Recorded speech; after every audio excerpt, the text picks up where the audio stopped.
The day my mother died, everything I thought I knew about my family died with her. I stood at her graveside in the pouring Seattle rain, clutching the last letter she ever wrote me, my black dress soaked through and my future feeling just as heavy. 3 weeks later, I loaded the last box into my car and drove the 2 hours back to the house I grew up in, the one Dad now shared with Scarlett, his new wife of only 8 months. I told myself it would be temporary, just until I sorted out Mom's estate and figured out where my life went next. The moment I pulled into the driveway, Scarlett stepped outside wearing a soft gray sweater, her dark hair pulled into a loose ponytail, and offered me the kind of warm hug that almost made me believe everything would be okay. "Welcome home, Emily," she said, her voice steady and kind. Dad hugged me next, his eyes red from his own grief, but trying to hold it together for my sake. That first week passed in a blur of quiet dinners, takeout Thai food, and late-night talks about Mom's favorite movies. Scarlett made sure my old room still had the same blue comforter I loved, and Dad left the porch light on every night like he used to when I was in high school. I started to think maybe this arrangement could work, maybe I wouldn't feel so alone. Then on the 7th night, everything changed. Dad had flown to Chicago for a 2-day conference, leaving Scarlett and me alone in the big house. I couldn't sleep, so I went downstairs for water, and noticed the door to Scarlett's home office slightly ajar. A thin slice of light spilled across the hardwood. I pushed it open just to turn off the lamp, and that's when I saw it, a small wooden box tucked behind a row of law books on the bottom shelf. The lid was cracked open as if someone had been in a hurry. Inside were dozens of handwritten letters, yellowed with age, and tied with a faded blue ribbon. The first one I pulled out was dated 20 years ago, almost to the day. "My dearest Lexi, I still taste your kiss from last night, and I don't know how I'm supposed to go back to pretending I'm straight for the rest of my life.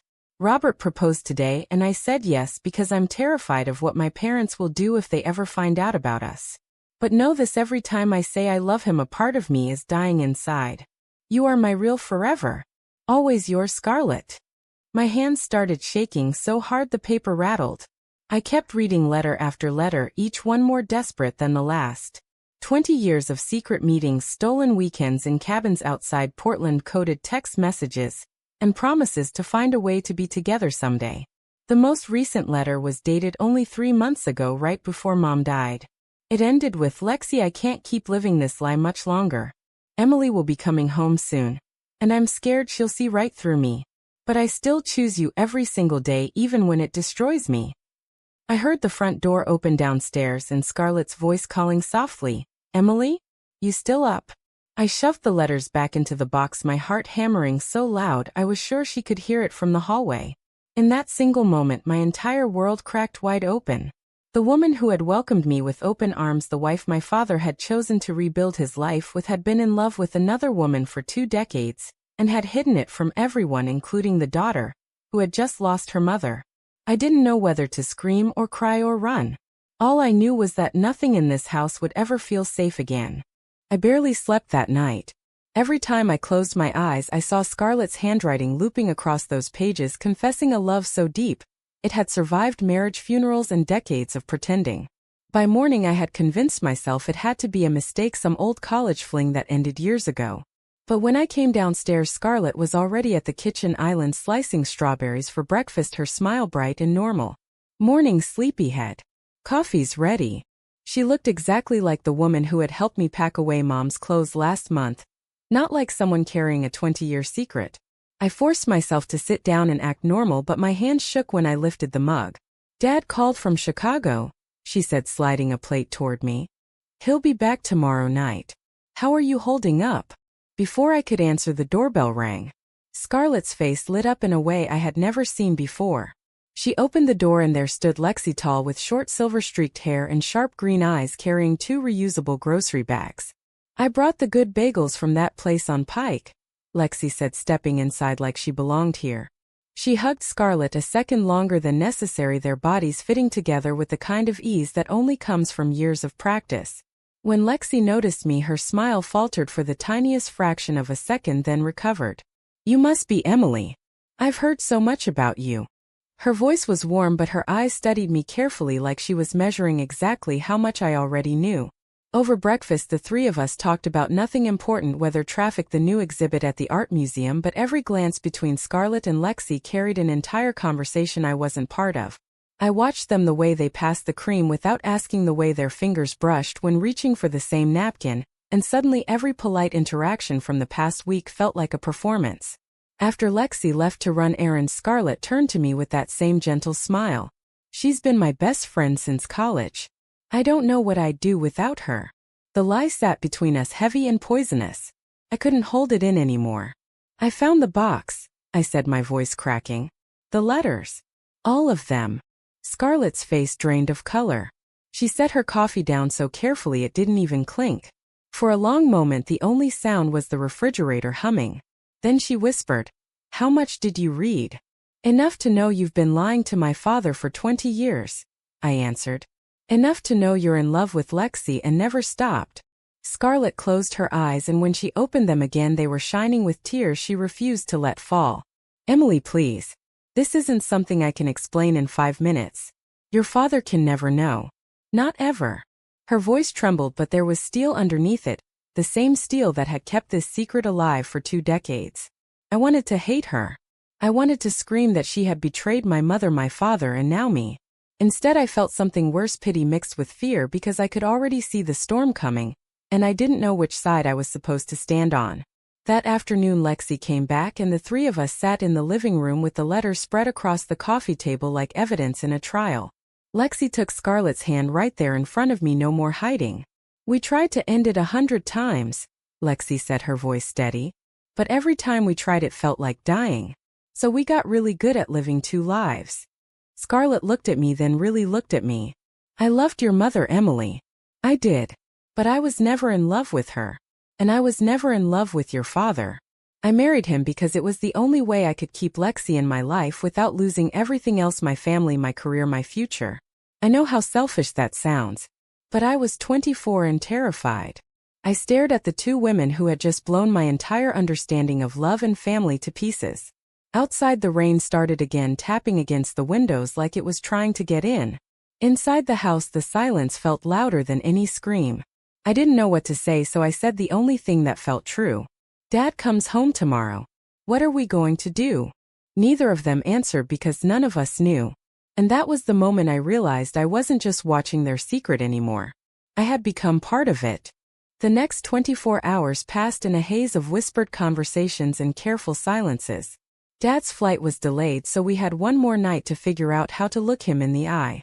Scarlett and Lexi moved around the house like 2 people who had perfected the art of almost touching, never quite crossing the line when I was watching, but never quite apart either.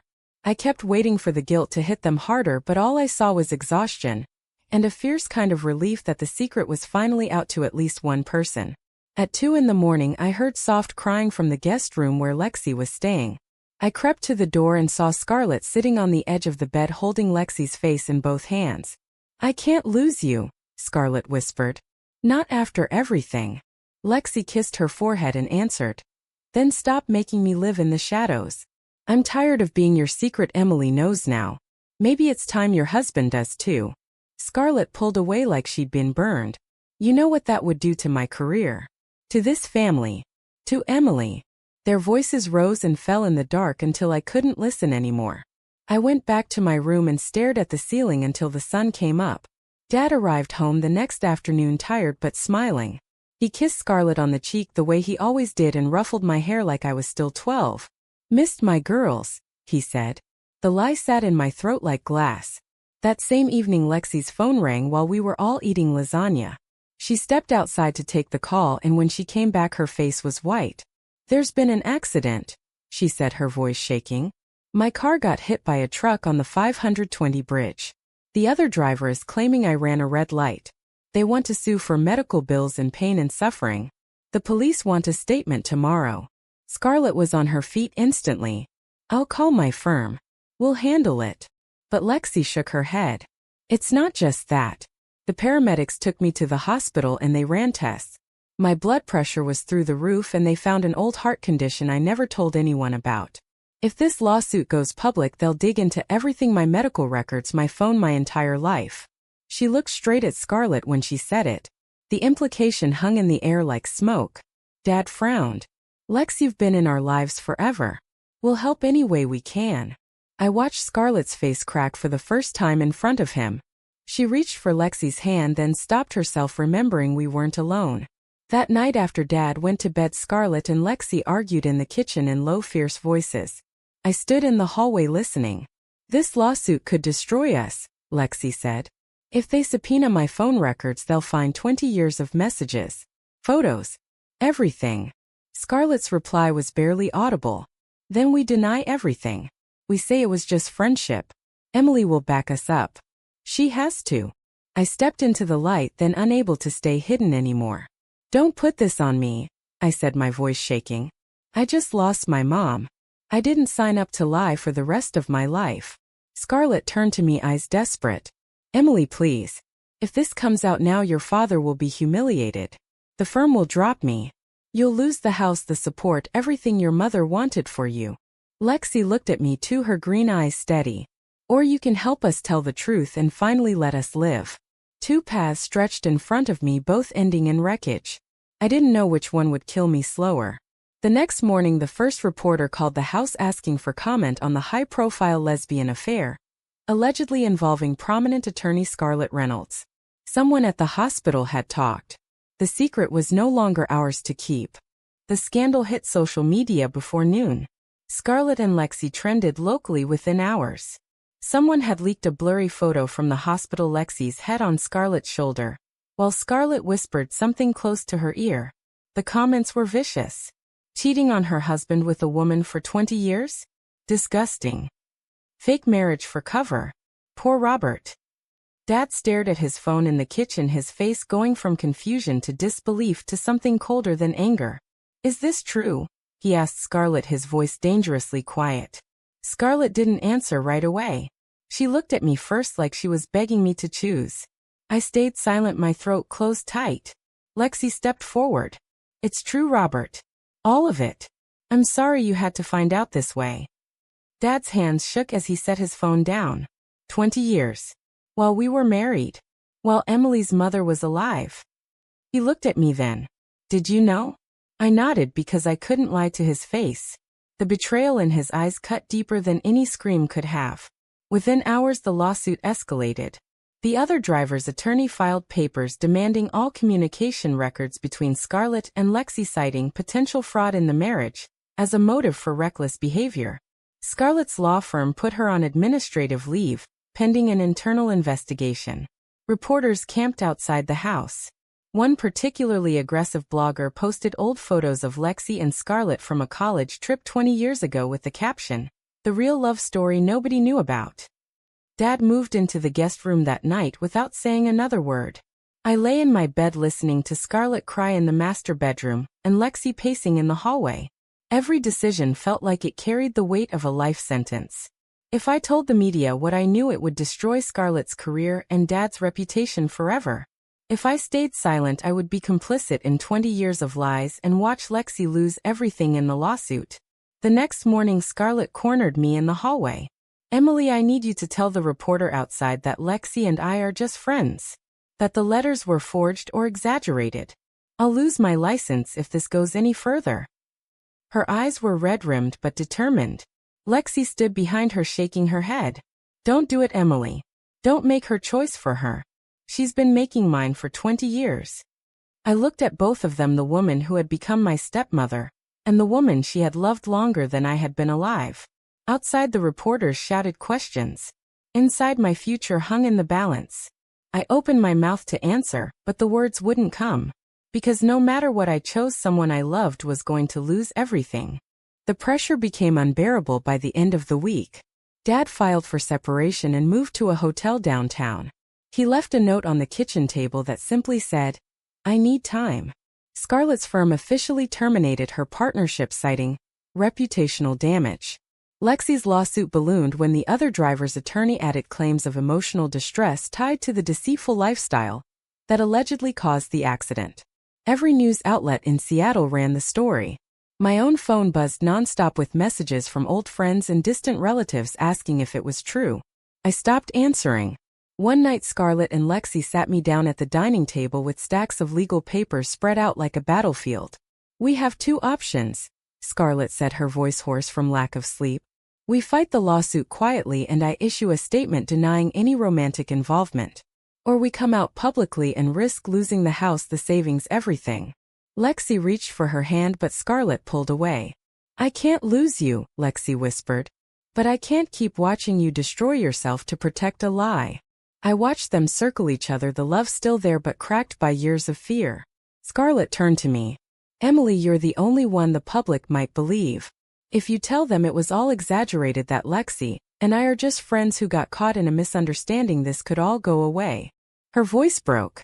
"Please. For your father. For the family your mother wanted." Lexi looked at me, her eyes steady. "Or you can tell the truth and give us a chance to live without shame. But I won't ask you to burn your life down for us." Their words echoed in my head long after they went to bed. I walked outside into the cold night air and sat on the porch steps where Mom used to read to me. The weight of their secret had become my own. If I protected them, I betrayed Dad and everything I thought family meant. If I exposed them, I destroyed two women who had already sacrificed so much just to love each other. My phone lit up with a new message from a reporter offering money for an exclusive interview. I stared at the screen until the letters blurred. The next morning I made my choice. I called the most aggressive reporter and agreed to talk, but only on one condition: that the interview would be live. Scarlett and Lexi stood in the doorway watching me, their faces pale. "Whatever you say today will change everything," Scarlett said quietly. I nodded because I already knew that. As the camera crew set up in the living room, I realized every single decision from the moment I found those letters had led to this moment. And there was no way back. The live interview aired at 6 o'clock. I sat on the couch with Scarlett on one side and Lexi on the other, the three of us framed against the same wall where family photos used to hang. The reporter leaned forward, her eyes sharp. "Emily, viewers want to know the truth. Were Scarlett Reynolds and Lexi Harper in a romantic relationship for 20 years, while Scarlett was married to your father?" The room felt airless. I looked at Scarlett first, her hands clenched so tight the knuckles were white. Then at Lexi, whose eyes held no fear, only quiet hope. "Yes," I said, my voice steady for the first time in weeks. "They were. And they still are." Gasps rippled through the crew. Scarlett closed her eyes as if the words had physically struck her. Lexi reached over and took her hand, right there on camera. I kept talking. "My mother died thinking she had a faithful husband. My father is heartbroken. But these two women have loved each other longer than I've been alive, and they paid for it with 20 years of fear and silence. The lawsuit, the scandal, none of it changes the fact that love like theirs doesn't deserve to be hidden anymore." The interview exploded online. Within hours, Stan with Lexi and Scarlett trended nationally. Supporters flooded social media with stories of their own hidden lives. Critics called me a traitor to my family. Dad texted me one line. "I hope it was worth it." The lawsuit settled out of court 2 days later, the other driver accepting a modest sum after public pressure turned against him. Scarlett lost her license for 6 months, but the firm offered her a quiet consultant role once the dust settled. Lexi moved into the house openly. Dad filed for divorce and I moved into a small apartment downtown, trying to rebuild my own life. Some nights I still hear Scarlett crying in the room that used to be Mom's. Other nights I see Lexi and Scarlett on the porch holding hands in the open air, like they're finally breathing for the first time. The consequences were real and brutal: careers damaged, relationships fractured, public judgment that never fully went away. But they were free. And I had chosen truth over silence. Now I have to live with what that cost everyone.